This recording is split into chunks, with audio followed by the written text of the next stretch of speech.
اچھا، اب نجاشی نے اپنی آرمی تیار کی اور ساتھ 2 لیڈر اس نے بھیجے. آرمی بڑی ایک بہت ہیوج آرمی دی اور ساتھ 2 لیڈر جو بہت اس کے تیز تھے. ان میں سے ایک کا نام آتا ہے اریاک اور دوسرے کا نام آتا ہے ابرہا.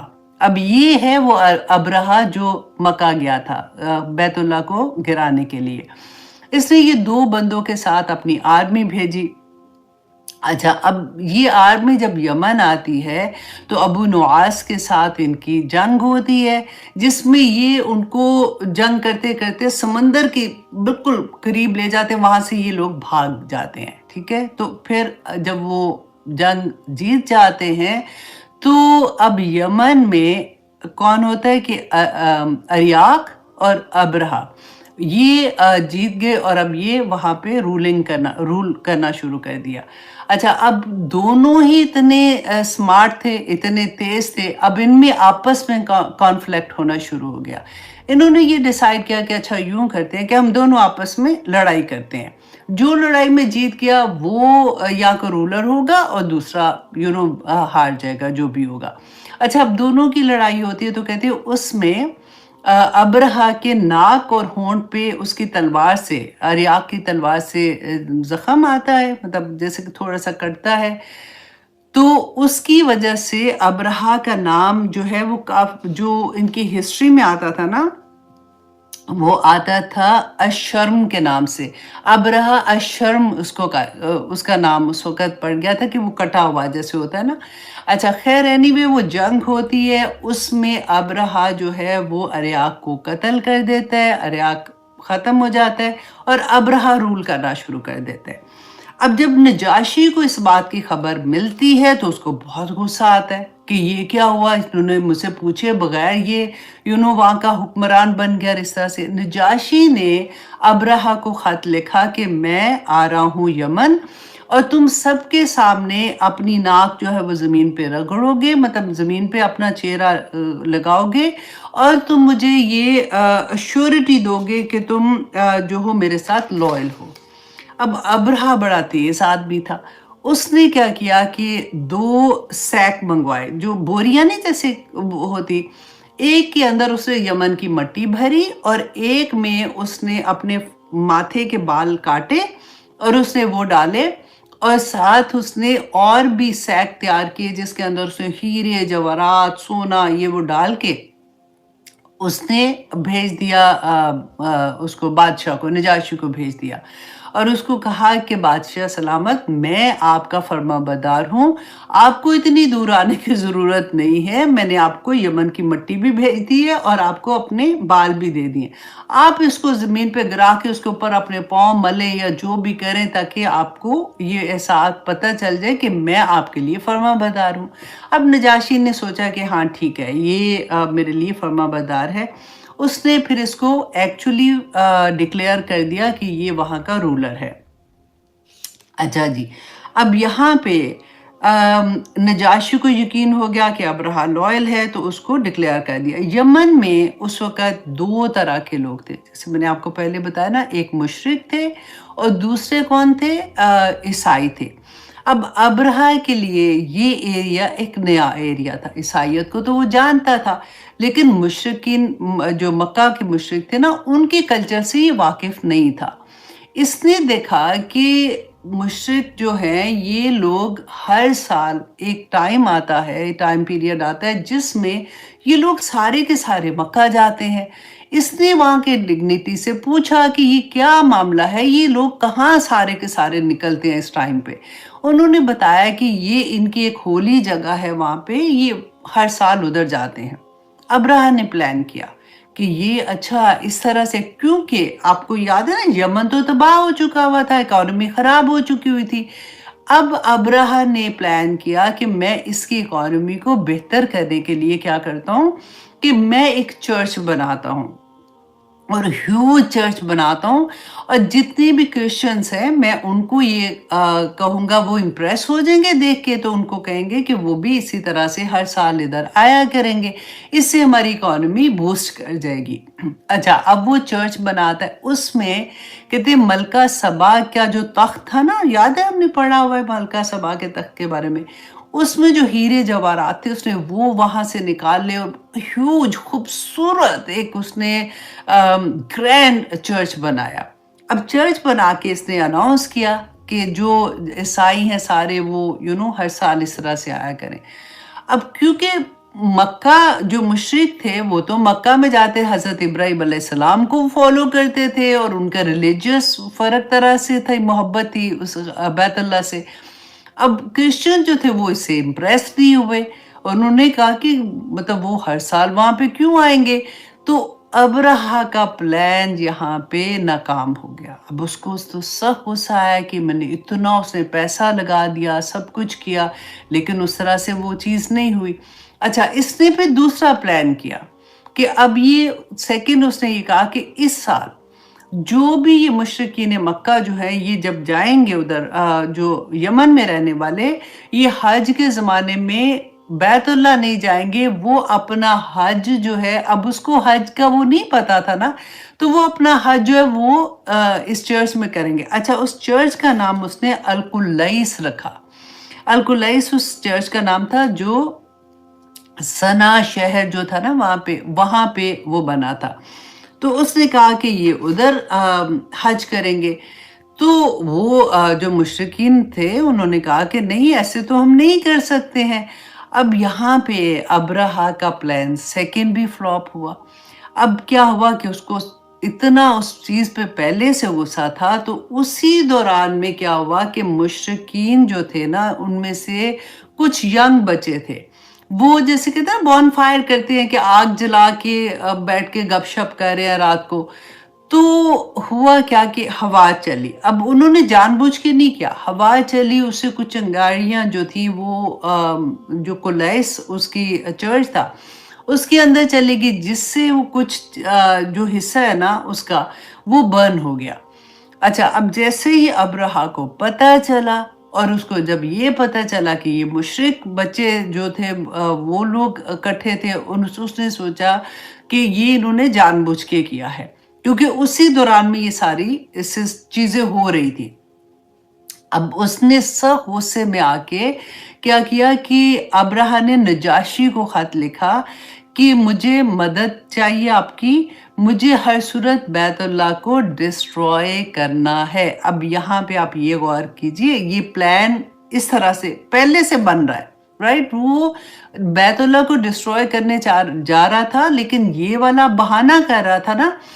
تو نجاشی نے اور اس نے کہا کہ ہمیں قریشی اکانومی کو ڈسٹروائے کرنا ہے، کیونکہ اس کو یہ تھا کہ اچھا، اس نے جو یمن کے لوگ تھے ان کو یہ کہنا شروع کیا کہ یمن تو اتنا ترقی والا ملک تھا اور اس طرح سے تجارت ہوتی تھی، تو جیسے ہی ہمارے اوپر اس طرح سے مشکل آئی تو مکہ کے لوگوں نے اس ساری اکانومی کو اپنی طرف لے گئے اور ہمارا یہ حال ہو گیا۔ تو اس نے یمن کے لوگوں کی ہمدردیاں اپنی طرف کر لی۔ اب یہاں پہ یہ کیا ہوا کہ جب اس نے یہ خط لکھا اس خط کے نجاشی کو کہ مجھے مدد چاہیے، میں بیت اللہ کو گرانا چاہتا ہوں۔ اچھا، نجاشی کو جیسے خط ملتا ہے، یہاں پہ لوگوں کو، مشرکین جو تھے ان کو یہ پتہ چل جاتا ہے اس خط کے بارے میں۔ اب ان میں اور غصہ آتا ہے کہ یہ کیا مطلب ہمارے بیت اللہ کو کیوں گرانا چاہ رہا ہے، مطلب یہ تو بہت غلط بات ہے۔